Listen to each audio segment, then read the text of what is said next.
बंगल्यासमोर छोटीशी बाग होती. भोसले आराम खुर्ची टाकून त्यावर बसलेले होते. डोक्यातले विचार घालवण्याचा ते प्रयत्न करत होते. आज कधी नव्हे ते एवढ्या काळजीत होते ते. तुफानच्या प्रकरणात त्यांच्या हाताला आत्तापर्यंत काहीच लागलं नव्हतं. उलट आता त्यांचेच हात गुंतण्याची वेळ आलेली होती. तरुण पोरीवर विश्वास ठेवणं अवघड असतं.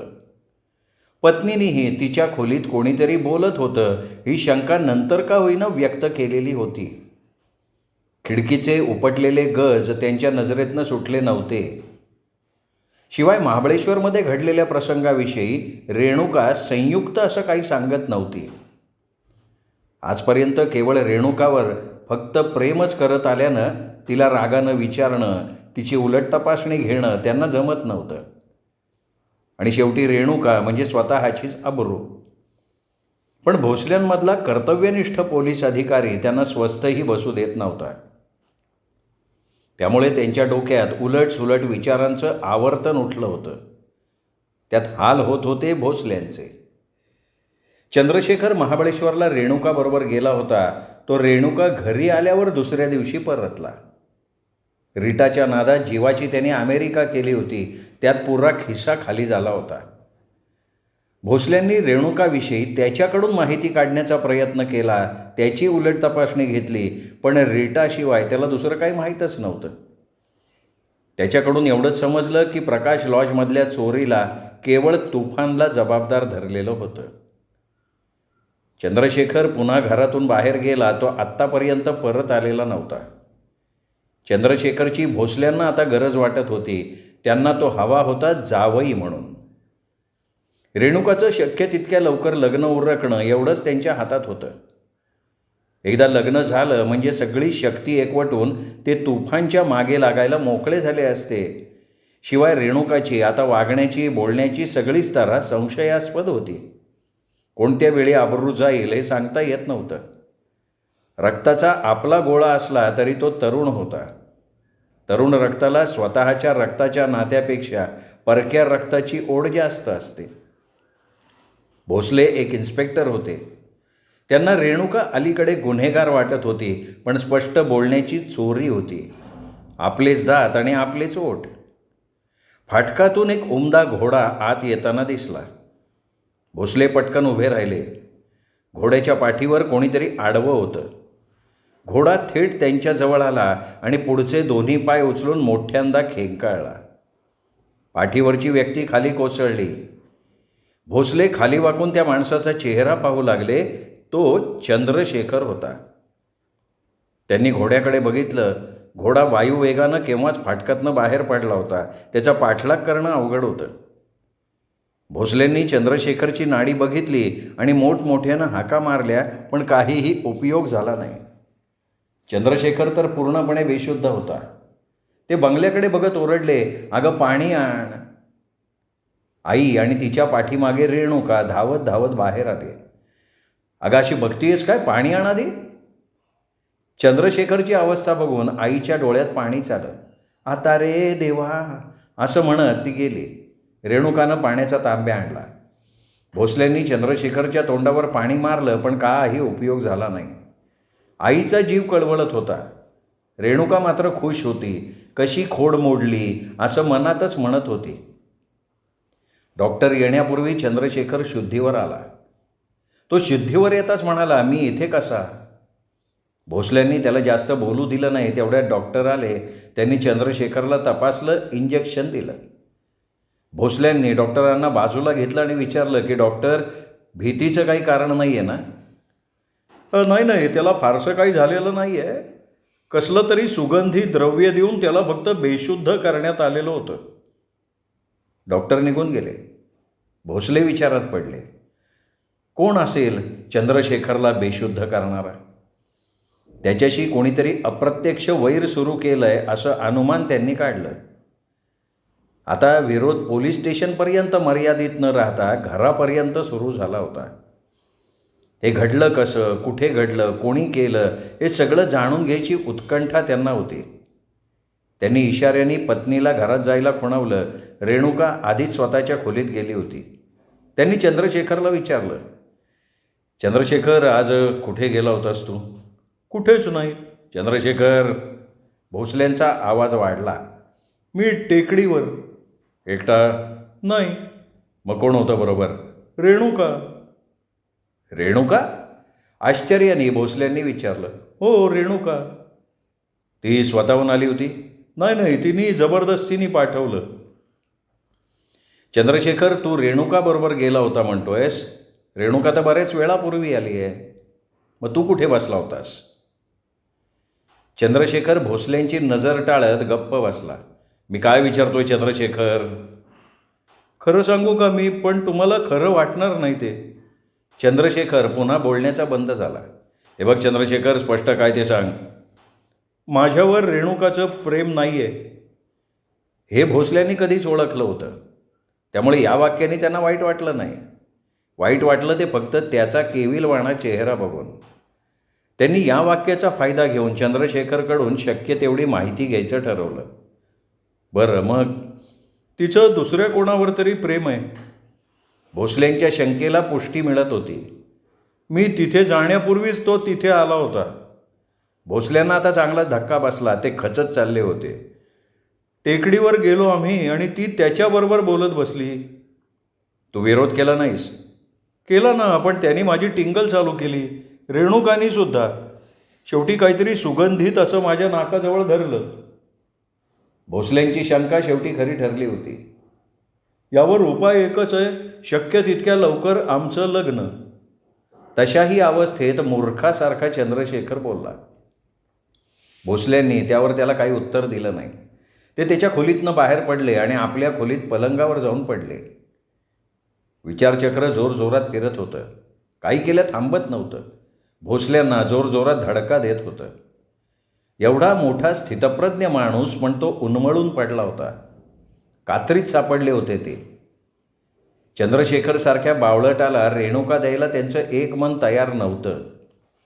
किडकिडी देहाचा, विस्कीच्या गुंगीत फिरणारा आणि सिगरेटचा धूर सतत सोडणारा जावई त्यांना नकोच होता. अशा माणसाशी रेणुकाचा संसार म्हणजे परस्पर विरुद्ध ध्रुवावरची दोन टोकं. केवळ नावलौकिक, अब्रू यासाठी रेणुकाचा बळी जाणार होता. तर दुसरं मन म्हणत होतं की करून टाक चंद्रशेखरशी रेणुकाचं लग्न. समजा रेणुका त्याच्या प्रेमात पडली असेल तर मग आजपर्यंतचा नावलौकिक, मिळालेला राज्य पुरस्कार सगळं पाण्यात जाणार आहे. समाजात तोंड दाखवायला सुद्धा लाज वाटणार आहे. विचारांचं आवर्तन वेगवेगळ्या गतीने उलटसुलट फिरत होतं. त्यात भोसले स्वतःला हरवून बसले होते. कॉफीचा ग्लास घेऊन पत्नी केव्हाची शेजारी उभी होती, पण त्याची त्यांना जाणीवसुद्धा नव्हती. ती भ्रमिष्ठासारखी त्यांच्याकडे बघत होती. शेवटी तिने त्यांना हाताने हलवलं आणि विचारलं, अहो कसला विचार करता एवढा? कॉफी घ्या. मोरीत नेऊ नोत. भोसले राग्यानं म्हणाले. माझं काही चुकलं आहे का?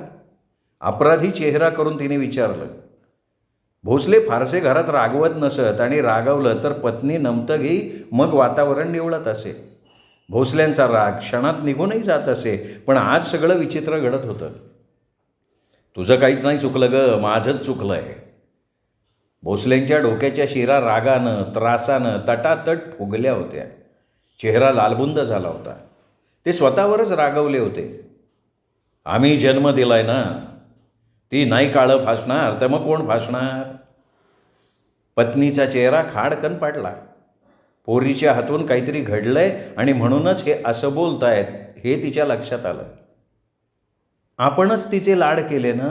हो, मीच लाड केले आणि म्हणून फळं भोगतोय त्याची. भोसले त्रागा करत होते. लवकर लग्न उरकलं तर काय हरकत आहे चंद्रशेखर? ती पुढचं बोलण्याआधीच भोसले एकदम उसळले आणि म्हणाले, त्याच्या गळ्यात बांधून पोरीचं वाटोळं करू का? ती पुन्हा चिंताक्रांत झाली. बराच वेळ बोचरी शांतता त्या खोलीत आपलं रौद्ररूप धारण करून राहिली होती. मग यातून काहीतरी मार्ग? भोसलेंनाच मार्ग सापडला नव्हता तर ते बायकोला काय सांगणार होते? ते तसेच पडून राहिले काही न बोलता. अहो कॉफी घेताय ना, ती थंड होत चालली आहे. ओतून टाक म्हणालो ना तुला. आता मात्र तिच्या डोळ्यात पाणी आलं. पदराने डोळे पुसत ती आत गेली. रेणुका इकडे आपल्या खोलीत फार खुशीत होती. चंद्रशेखरची तुफाननं चांगलीच खोड मोडली होती. मुद्दामच पुढे पुढे करून तो जवळीक साधत होता. टेकडी चढताना तर एकदा त्यांनी रेणुकाचा हातच धरला. उगाच डोळे रोखून पाहत बसला रेणुकाच्या तोंडाकडे. रेणुकाला चंद्रशेखरचा राग येत होता. ती मनापासून त्याचा तिरस्कार करत होती. आज त्याची चांगली जिरली होती. ती स्वतःशीच हसत होती. तेवढ्यात भोसले रेणुकाच्या खोलीत आले. रेणुका या धीर गंभीर आवाजानं रेणुकाचं हास्य मावळलं. ती त्यांच्या तोंडाकडे पाहत राहिली. रेणुका, आज मी तुला काहीतरी विचारणार आहे. रेणुकाला अण्णांचा चेहरा नेहमीपेक्षा रौद्र वाटत होता. आज चेहऱ्यावर हास्याची एकही छटा नव्हती. त्यांच्या नजरेला नजर द्यायची तिची हिंमत होत नव्हती. हे बघ रेणुका, तू माझी एकुलती एक मुलगी आहेस. तुझं सुख ते माझं सुख. भोसले रेणुकाचा चेहरा न्याहाळत बोलत होते, पण रेणुकाचं मात्र चित्त ठिकाणावर नव्हतं. रेणुका, तुझं लग्न करायचा माझा विचार आहे. रेणुकाच्या पायाखालची जमीन सरकायला लागली. ती पटकन पलंगावर उठून बसली. हे बघ, तुला पसंत असेल तो मुलगा मलाही पसंत आहे असं समज. आता मात्र रेणुका भांबावली. हे बघ, आम्ही स्थळ बघण्यापूर्वी तू स्वतः कोणाची निवड केली असेल ते आम्हाला सांगितलंस तर आमचं काम सोपं होईल. भोसले बोलायचे थांबले. रेणुकाचे ओठ हलत नव्हते, पण मनात उलटसुलट विचारांचं महायुद्ध सुरू झालं होतं. रेणुका, तुझ्या कोणी मनात नाही हो अण्णा. हे बघ रेणुका, शेवटी मी तुझा बाप आहे. माझ्यापासून लपवून ठेवशील तर जन्मभर कदाचित दुःख तुझ्या वाट्याला येईल. रेणुकाच्या मनात धुमश्चक्री चालू होती. सांगावं तर तुफानचं नाव ऐकून अण्णा फाडून खातील आणि न सांगावं तर नको ते घडेल. रेणुका बोलत नाही आहे असं बघून भोसले पुढे आले. रेणुकाच्या केसांवरनं हात फिरवत म्हणाले, रेणू, सांगणार नाही आहेस का? अण्णांच्या या बोलण्यानं रेणुकाच्या डोळ्यांच्या पापण्या ओलावल्या. हे बघ बेटी, माझ्यावर विश्वास ठेव. तू फक्त नाव सांग. मी पुढे होईन, सगळं काही करेन. नाही अण्णा. थरथरत्या ओठातून शब्द बाहेर पडले. सगळी खोली माया वात्सल्यानं जणू भरून गेली होती. त्यामुळे शब्दही बाहेर येत नव्हते. अगं रेणू, सांग. अण्णा, रागवाल तुम्ही. आजपर्यंत कधी रागवलोय का? रेणुकाचं मन आता पितृप्रेमानं वात्सल्यानं धुतलं जात होतं. पण तो म्हणजे हां बोल. तुफान. एकच शब्द बाहेर पडला. भोसल्यांना तो अनपेक्षित नव्हता, पण मनावर वज्राघात झाला होता. त्यांनी सहन करण्याची तयारी केली होती, कारण त्यांचं जाळं अचूक पडत होतं. तुफान. रेण्यात पसंत आहे तो मला. अण्णा आपला तोल ढळून न देता म्हणाले. रेणुकाच्या डोळ्यासमोर स्वर्ग दिसायला लागला. आपण परी आहोत. पांढऱ्या घोड्यावर तुफान येतोय, हवेतनं डावलात येतोय. हे बघ, तू त्याला बोलणी करायला बोलवून घे आपल्या बंगल्यावर. आपल्या बंगल्यावर? पण माझ्यावर विश्वास ठेव. भोसले बाहेर पडले, पण रेणुकाच्या डोक्यातले विचार काही गेल्या शांत होत नव्हते. आनंद, दुःख, भीती, धोका, सगळंच वादळ. नाईक गुरुजींचे पाय रगडत होता. गुरुजींना गुहेत आणल्यापासून त्यांची सेवा तो जातीनं करत होता. मातापित्याची सेवा जेवढ्या आदरानं करावी ना, तितक्याच आदरानं. जेवताना सुद्धा दोघांची ताटं एकाच पंक्तीला. तरीही गुरुजींना या जीवनात आनंद वाटत नव्हता. सगळं सौख्य उपभोगूनसुद्धा ते समाधानी नव्हते. मनात खोलवर कुठेतरी जखम झाली होती. तिच्यातून भळाभळा रक्तस्त्राव होत होता. शरीराच्या रोगावर औषध असतं, पण मनाच्या दुखण्यावर? गुरुजी दिवसेंदिवस अशक्त होत चालले होते. सर्वस्व हरवलेल्या माणसासारखी त्यांची अवस्था झाली होती. दिवसा विचार स्वस्थ बसू देत नव्हते, तर रात्री झोप येत नव्हती. पायात खोलवर मोडलेला काटा सालावाना अगदी तसं झालं होतं. जोशांचा श्याम, देशमुखांचा रमेश, खरातांचा राघू, डोंबाऱ्याचा चिंतू आणि हा नाईक एकाच वर्गात होते. साऱ्यांना गुरुजींनी एकाच चमच्यानं एकाच अमृत कुंभातलं अमृत पाजलं, ज्ञानामृत पाजलं. त्यात मंगल्याकडे विशेष लक्ष होतं. आम्रवृक्षाची ही सारी रोपं पाणीसारखं, खतसारखं, मायासारखी, पण फळं मात्र सारखी लागली नाहीत. जोशांचा श्याम हायकोर्टात मुंबईला जज झाला होता. तिकडेच कुठल्या तरी मुलीशी त्याने लग्न केलं होतं. आता बसायला गाडी, राहायला माडी आणि सेवेला दासदासी होत्या. चांगली 5-10 लाखांची बरोबर माया होती. देशमुखांचा रमेश आता आमदार देशमुख म्हणून ओळखला जात होता. घरी 50-60 एकर काळीभोर जमीन होती. समाजात प्रतिष्ठा होती. पुऱ्या सातारा जिल्ह्यात लौकिक होता. खरातांचा रघु डॉक्टर झाला होता. कुठल्याशा युरोपियन डॉक्टरनीशी प्रेमविवाह केला होता. प्रॅक्टिस चांगली चालली होती. खोऱ्यानं पैसा ओढत होता. सातारा लायन्स क्लबचा सेक्रेटरीसुद्धा होता. डोंबाऱ्याच्या चिंतूनं साबणाचा कारखाना पुण्याला काढला होता. 400-500 माणसं तिथे काम करत होती. आणि हा नाईक. इतरांशी नायकाची तुलना करताना त्यांनी लावलेल्या रोपाला विषारी फळं कशी लागली हेच त्यांना समजत नव्हतं. नायकानं कितीही युक्तिवाद केला, आपलं म्हणणं ठामपणे मांडलं तरी नायकाचा मार्ग चुकलाय असं गुरुजींना वाटत होतं. आत्तासुद्धा नाईक पित्याची सेवा करावी, देवाला जेवढं मानावं इतकं गुरुजींसाठी करत होता, तरीही त्यांचं मन निवळलेलं नव्हतं. गुरुजी सतत विचार करतायत हे नायकाच्या नजरेतनं सुटलं नव्हतं. पाय रगडता रगडता त्यांनी विचारलं, गुरुजी रागावलाय का माझ्यावर? बोलत का नाही तुम्ही? गुरुजी अहो दिवसेंदिवस तुमची तब्येत खालावत चालली आहे. गुरुजी काहीच बोलले नाहीत. काळ्या दगडी छताकडे ते बघत राहिले. गुरुजी इथे राहणं आवडत नाही आहे का तुम्हाला? तरीही गुरुजी काही बोलले नाही. पाहिजे तर तुम्हाला तुमच्या घरी पाठवायची व्यवस्था करतो मी. मंगल्या. गुरुजींचा आवाज भलताच खोल गेला होता. मंगल्या, आता मी एकटा जाणार नाही, आत्मविश्वासानं गुरुजी बोलले. नाईक ऐकतच राहिला. गुरुजी आपली दृष्टी तशीच छताकडे लावून बोलायला लागले.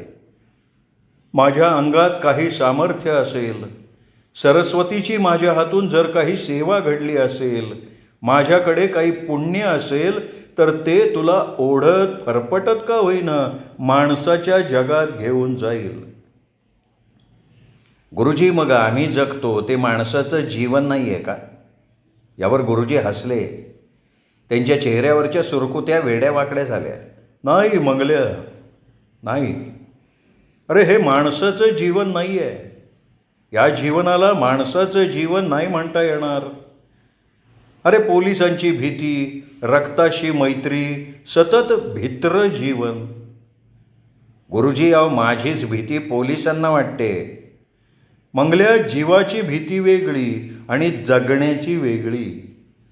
प्राण जाईल म्हणून पोलीस भीतात, पण तुम्ही तर उजेडाला सुद्धा घाबरता. गुरुजी पुन्हा आबोल झाले. का गप्प का झालात गुरुजी? गुरुजी आज बोला, तुमच्या मनातलं सगळं काही जाणून घ्यायची इच्छा आहे मला. गुरुजी तुमच्या मनात उठणारी वावटळ तुम्हाला स्वस्थ बसू देणार नाही. गुरुजी तुमची ही तब्येत, तर मग आज बोलतोच मी मंगल्या. मंगल्या, अरे आपलाही संसार असावा, पत्नी असावी, मुलं बाळं असावीत, असं नाही का वाटत तुला? गुरुजींच्या या प्रश्नानं नाईक विचाराधीन झाला. त्याच्या डोळ्यापुढे रेणुका उभी राहिली. तो तिच्यावर मनापासून प्रेम करत होता. आता त्याला लग्नाची स्वप्न पडायला लागली होती. आपलाही संसार असावा असं त्याला वाटायला लागलं होतं. नाईक बोलत नाही आहे असं बघून गुरुजीच म्हणाले, मंगल्या, शेवटी माणूस आहेस. माणसाला अन्नाची जेवढी गरज तेवढीच पत्नीची, संसाराची सुद्धा असते. मग तू तरी वेगळा कसा असशील रे मंगल्या? तू विचार कसला करतोयस ते मी ओळखतो. नाईक आता गोंधळला. रेणुकाविषयी गुरुजींना काही कळलं नसेल ना. आपलं प्रेम दुसऱ्यानं ओळखलं यात सुद्धा आनंद असतो नाही का? मंगल्या, माझं ऐक. पुन्हा माणसाचं जीवन जगायला सुरुवात कर. मंगल्या, अरे माझं स्वप्न. गुरुजींच्या डोळ्यांच्या कडा ओलावल्या होत्या. नाईक काही बोलणार तो डबऱ्या हे आत आला. नाईक. नाईकानं पाठीमागं फिरून पाहिलं. हां डबऱ्या बोल. महत्त्वाचा निरोप आहे नाईक. निरोप? नाईकाला आश्चर्य वाटलं. आजपर्यंत डबऱ्या फक्त गुप्त बातम्या घेऊन येत असे, आज तो निरोप घेऊन आला होता. निरोप जवळच्या माणसाचा असतो. कधी नव्हे तो प्रथमच असा निरोप नाईकाला आला होता.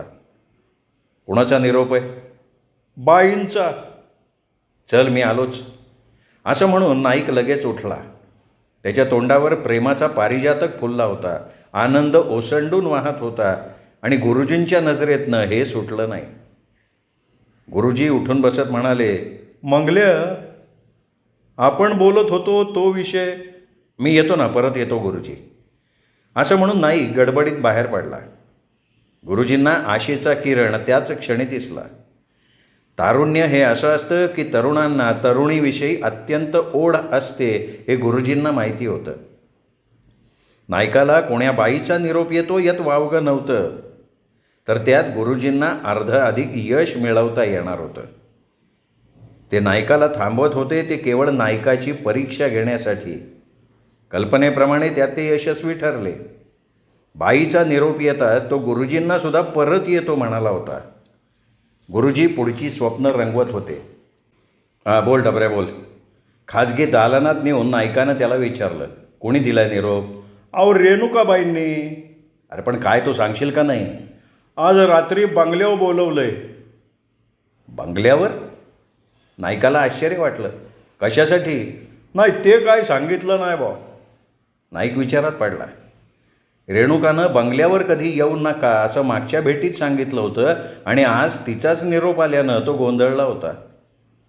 निरोप नक्की रेणुकानीच दिलाय ना? हा नाईक. नायकानं लागलीच कपडे बदलले. आपल्या खांद्याला डबल बारची अमेरिकन बनावटीची रायफल त्याने अडकवली आणि घोड्याच्या पाठीवर थाप मारून घोड्यावर बसला. घोड्याला टाच मारणार तोच मानसिंग धावत आला. हो नाईक एकटे? हां जरा जरुरीचं काम आहे. अहो पण एकटे? रायफल आहे बरोबर, एक पिस्तूलही आहे. नाही तरी पण नाईक, हे बघ रेणुकाचा निरोप आला आहे, मला भेटायला बोलवलं आहे. कुठं? तिच्या बंगल्यावर. नाही नाही नाईक, अहो असं बंगल्यावर जाणं बरोबर नाही नाईक. मला त्याच्यात काहीतरी दगा वाटतोय नाईक. हे बघ मानसिंग, सच्च प्रेम दगा देऊ शकत नाही. पण तुला काय समजणार त्यातलं? कितीही केलं तरी तू. असं म्हणून नायकानं मानसिंगकडे कुत्सिततेनं बघितलं आणि घोड्याला टाच मारले. घोडा धावण्याऐवजी त्याने पुढचे दोन्ही पाय वर उचलले आणि भयानक खिंकाळला. त्याच्या खिंकाळण्याचे प्रतिध्वनी बराच वेळ घुमत राहिले. नाईक कोसळता कोसळता वाचला. त्यांनी लगामाला जोरात हिसका दिला आणि मांड घट्ट करून एकच चाबूक मारला. घोडा बिचारा धावायला लागला. मानसिंग तुफानाच्या पाठमोऱ्या आकृतीकडे बराच वेळ बघत होता. आज त्याच्या जखमेची खपली उडाली होती. भळाभळा रक्त व्हायला लागलं होतं. सच्च प्रेम दगा देऊ शकत नाही, पण तुला काय समजणार? कितीही केलं तरी तू. हे तुफानचं वाक्य त्याच्या जखमेवर मीठ चोळत होतं. सच्च प्रेम. जगात सच्च्या प्रेमाला स्थान आहे का? काय किंमत आहे सच्च्या प्रेमाची? तिरस्कार, हेटाळणी, प्रसंगी खून. मानसिंगचा प्रेमावर विश्वास नव्हता. प्रेमाची किंमत त्यांनी मोजून त्याच्या पदरात निराशा पडली होती. हे दरोडेखोराचं जीवन त्याच्या नशिबात आलं होतं. डोळ्यापुढे सगळा प्रसंग धुडगूस घालून नाचायला लागला होता. मानसिंगचं सुशीलावर प्रेम होतं, पण तो मागासवर्गीय होता. सुशीला मात्र एका आमदाराची मुलगी. सुशीला कॉलेजची 2 वर्षे शिकलेली, तर मानसिंग जेमतेम 7 इयत्ता. तरीही त्यांचं प्रेम होतं एकमेकांवर. हे प्रेम त्यागातून निर्माण झालं होतं. वैभवावर किंवा संपत्तीवर हे प्रेम नव्हतं. या प्रेमाचे धागे जोडले होते हृदयात, मनाच्या खोल कप्प्यात. दोघांच्याही मनात प्रीतीची ज्योत तेवत होती. दोन्ही प्रेमवेडी पुष्प वायूच्या एका लहरीवर डोलत होती, पण जगाला मात्र हे बोचत होतं. समाजाने टीकेची झोड उठवली होती. शेवटी त्यांचं प्रेम आमदार लालसिंगराव देशपांड्यांच्या कानावर गेलं. त्यांनी मानसिंगला बोलवून घेतलं, खून करीन असा दम दिला, सुशिलाला कोंडून ठेवलं. पण फोफावत धावणाऱ्या नदीला आढे टाकून कोण थांबवू शकेल का? आगीवर फुंकर घालून आग कधी विझते का? ती तितकीच जोमानं प्रज्वलित होते. सुशिला मानसिंगचं तेच झालं. त्यांनी समाजाचा, मातापित्याचा विरोध झुगारून दिला. त्यांचं भेटणं फिरणं आता राजरोज सुरू झालं. लग्नाची वचनं दिली, घेतली, आणाभाका खाल्ल्या. पण एक दिवशी सुशिला झोपेतनं जागीच झाली नाही. कोणी म्हणालं हार्ट अटॅक आला, कोणी म्हणालं आत्महत्या केली. पण मानसिंग जे उमजायचा ते उमजला. त्याच दिवशी त्यांनी हातात पहिल्यांदा बंदूक घेतली आणि त्याच रात्री पहिला बळी घेतला आमदार लालसिंग देशपांड्यांचा. आणि त्याच रात्री तो जंगलाच्या आश्रयाला आला. अरे कसला विचार करतोय मानसिंग? त्याच्या खांद्यावर भिल्लानं हात ठेवला आणि मानसिंगचं विचारचक्र थांबलं. नायकाचा घोडा वायुवेगानं धावत होता. नाईक बेभान होऊन घोडा हाकत होता. प्रेमाची नशा मद्यपानाच्या नशेपेक्षा फार भयंकर असते. शिवाय प्रिय माणसाची ओढ एकदा लागली की माणूस सर्वस्व पणाला लावून आगीत सुद्धा झेप घ्यायला मागे पुढे बघत नाही. माणूस धगधगती इंगळं फुलासारखी हातावर नाचवतो ती प्रेमाच्या धुंदीतच. घोडा बंगल्यासमोर थांबला तेव्हा अंधार पडला होता. बंगल्याच्या गेटवरचा दिवा तेवढा जळत होता. नाईक घोड्यावरनं खाली उतरला. घोडा पुन्हा दुसऱ्यांदा भयानक किंकाळला. नायकानं बंगल्याकडे बघितलं. दरवाज्यातच सुहास्य वदनानं रेणुका उभी होती. आज ती भलतीच सुंदर दिसत होती. माणूस खुश असला म्हणजे जास्त सुंदर दिसतो, नाही का? नाईक येईल का या एकाच प्रश्नानं त्रस्त झालेली रेणुका नायकाच्या आगमनानं आनंदित झाली होती. कारण नाईक येण्यावर तिचं सर्वस्व अवलंबून होतं. दोघंही एकमेकांकडे कितीतरी वेळ बघत होते. कुठल्या तरी अनामिक शक्तीनं नायकाला रेणुकानं ओढून घेतलं. नाईक धावत गेला. रेणुका त्याला येऊन बिलगली. नायकाची बोटं रेणुकाच्या केसातनं फिरायला लागली. प्रेमिकांना प्रेमात यायला काळवेळेचं, स्थानाचं बंधन नसतं, हेच खरं. घोडा फुरफुरला आणि दोघं भानावर आले. नाहीतर ही दोघं कदाचित जगाच्या लयापर्यंत अशीच उभी राहिली असती. चला, रेणुका हसत म्हणाली. आज तिचं हास्य खळखळतं नव्हतं, त्या हास्याला सुद्धा मुग्धपणा आला होता. बंगल्यात? हो, इथेच बसलो तर. काही घाई तर नाही ना? नाही तसं नाही, पण बोल ना. शब्दच नाही सापडत. अत्यंत आनंदाच्या प्रसंगी शब्द खरंच खट्याळ बालकासारखे फुरंगटून बसतात. मग न बोलता अशीच माझ्या शेजारी उभी राहा. पण अण्णा वाट बघतायत. अण्णा? एकटेच आहेत. आई आहे ना? हो, दोघंच. आणि मी? नाही, मी पण. तू माझीच आहेस ना. मग आज चालताय ना? हो. घरात दोनच माणसं आहेत आणि काही प्रसंग आला तर आपण संरक्षणाला सज्ज आहोत या विचारानं नाईक रेणुकाच्या पाठीमागनं आत गेला. भोसले कसलं तरी मासिक तोंडापुढे धरून वाचत होते. मासिक आड असल्यामुळे चेहऱ्यावर भाव काय आहेत हे कळणं कठीण होतं. नाईक त्यांच्यासमोर उभा राहत म्हणाला, गुड नाईट. तोंडासमोरचं मासिक झटकन बाजूला सारलं गेलं आणि भोसले म्हणाले, बसा. भोसल्यांचा आवाज गंभीर होता. नाईक त्यांच्या चेहऱ्यावरील आणि आवाजातले भाव ओळखण्या इतपत तरबेज होता. एखाद्या मित्रासमवेत बसावं तसा तो आराम खुर्चीवर आरामशीर बसला. रेणुका शेजारी उभी होती. तिला आत जाण्याची खूण भोसल्यांनी केली. रेणुकाच्या काळजात धस्स झालं. पण अण्णा? रेणुका? भोसल्यांचा आवाज वाढला. रेणुकानं एक वेळ नायकाकडे बघितलं. नायकाने डोळ्यांनी आत जायला सुचवलं. रेणुका आत गेली. भोसल्यांनी सिगरेट पेटवली आणि धूर सोडत विषयाला हात घातला. आमच्या रेणुकावर तुम्ही प्रेम करता? एकटाच. तुम्ही या शब्दावर बरोबर नायकानं टोला दिला होता. भोसल्यांचा त्रिफळाच उडाला. नायकालाच आपल्या बोलण्याचं कसंसच वाटलं. तो पुन्हा म्हणाला, मी रेणुकावर आणि रेणुका माझ्यावर. असं. या शब्दात बरोबर कुठला अर्थ होता हे नायकाला उमजलं नाही. तिरस्कार, राग, आश्चर्य का आदर? पुन्हा शांतता. विषयाची सुरुवात कशी करावी या विचारात भोसले. लग्न करण्याचा काही विचार? म्हणूनच बोलवलंय का काय? माझ्या प्रश्नाचं हे उत्तर नव्हे. आपल्या प्रश्नाचं उत्तर रेणुका देऊ शकेल. मला तुमच्याकडनं हवं आहे. तर मग आहे.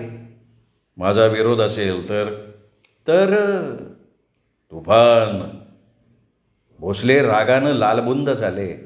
तुफान खदखदून हसायला लागला. तुम्ही हसताय? अहो, हसण्याची लाज वाटायचं कारण काय? मी माझी रेणुका आपल्याला देऊ इच्छित नाही. एवढंच सांगण्यासाठी इथे बोलवलं का? नाईक. भोसले आता कळवळून बोलायला लागले. नाईक, रेणुका माझी एकुलती एक मुलगी आहे. जिवंतपणी तिची चिता नाही पेटवायची मला. भोसले, लक्षात ठेवा, चिता पेटवणं चांगलं, पण चितेवर ठेवणं वाईट. आमच्या दोघांचं एकमेकांवर प्रेम आहे. रेणुका सुखी होणार असेल तर ते फक्त माझ्याच संगतीत. भोसले पुन्हा विचारमग्न झाले, कारण त्यांना रेणुकाकडनं सगळं समजलं होतं. मुली भावनाप्रधान असतात हे त्यांना माहिती होतं, पण त्यांच्या बुद्धीने दुसरीच बाजू पकडली. त्यांनी दुसरा डाव टाकायचा प्रयत्न केला. नाईक, तुला माहिती आहे मी एक कर्तव्यदक्ष इन्स्पेक्टर आहे. तुला पकडण्यासाठी माझी नेमणूक इथे झाली आहे, पण जर माझीच मुलगी तर तुमचं नाव जाईल असंच ना? हो नाईक. एक वेळ रेणुकाचा मी फक्त पिता असतो तर तिच्या सुखाआड आलो नसतो. पण मी एक पोलीस इन्स्पेक्टर आहे. असं जर घडलं तर माझा आजपर्यंतचा नावलौकिक. ठीक आहे, मी काय करू सांगा? तू रेणुकाचा नाद सोड. समजा मी रेणुकाचा नाद सोडला, पण रेणुका माझा सोडणार आहे का? म्हणूनच मी तुला इथं भेटायला बोलवलं आहे. नाईक, तुझे उपकार मी विसरू शकणार नाही, पण भोसले, आपण पाण्यावर रेषा ओढण्याचा प्रयत्न करताय. नाईक, माझा विचार लक्षात घे. मी पाहिजे तर तुला 50,000 देतो, पण तू. पैशाची भाषा भोसलेंच्या तोंडी येताच नाईक खवळला. इन्स्पेक्टर भोसले, ही भाषा तुमच्या तोंडी नाही शोभत. या प्रकाराला लाच देणं असं म्हणतात, आणि तुम्ही प्रत्यक्ष स्वतःच्या मुलीच्या प्रेमाची लाच देताय. आय एम सॉरी नाईक, पण दुर्दैवाने माझ्यावर ही वेळ आली आहे. अहो, पण आपण एक जबाबदार अधिकारी आहे. हे बघ, पाहिजे तर मी बदली करून घेतो. भोसले, आता तर आपण चांगलीच वाहत चाललाय. आधी लाचखोर होतात, आता कर्तव्यापासून ढळताय. काय निर्णय काय आहे तुझा? तुमच्या विरोधाला माझा विरोध. नाईक, मी यावेळी या गोष्टीचा निकाल लावू शकेन. भोसल्यांनी खिशातून पिस्तूल काढलं, नायकावर रोखलं. भोसले, लक्षात घ्या, पिस्तुलाच्या धाकाच्या पलीकडे आमचं प्रेम गेलं आहे. ते होतं तसं खिशात ठेवा. मी चलतो. पुन्हा कधी तुम्हाला भेटायला येईन, ते जावई बनून. नाईक उठणार, तोच भोसले ओरडले, नाईक. त्या आवाजाने रेणुका धावत आली. तिने भोसल्यांवर झडप घातली. पिस्तुलावरची भोसल्यांची पकड ढिली पडली. नायकानं प्रसंगावधान राखून रायफलचा टोला भोसल्यांच्या हातावर मारला. पिस्तूल बाहेर पडलं. नाईक जलदगतीनं बाहेर पडणार तेवढ्यात दरवाजात दबा धरून बसलेल्या पोलिसांनी आडवा पाय लावला. नाईक धाडकन कोसळला. त्याची रायफल लांब उडाली. पोलीस बंदूक रोखून भोसल्यांच्या ऑर्डरची वाट बघत होता, आणि त्याचवेळी भोसल्यांचं खाली पडलेलं पिस्तूल रेणुकाच्या हातात आलेलं होतं. श्रोते हो, तुम्ही ऐकत होता जगन्नाथ शिंदे लिखित तुफान या कादंबरीचा 6वा भाग. 7वा भाग ऐकण्यासाठी उद्या भेटूयात दीपक रेगे कथाकथन चॅनलवर. तोपर्यंत नमस्कार श्रोते हो.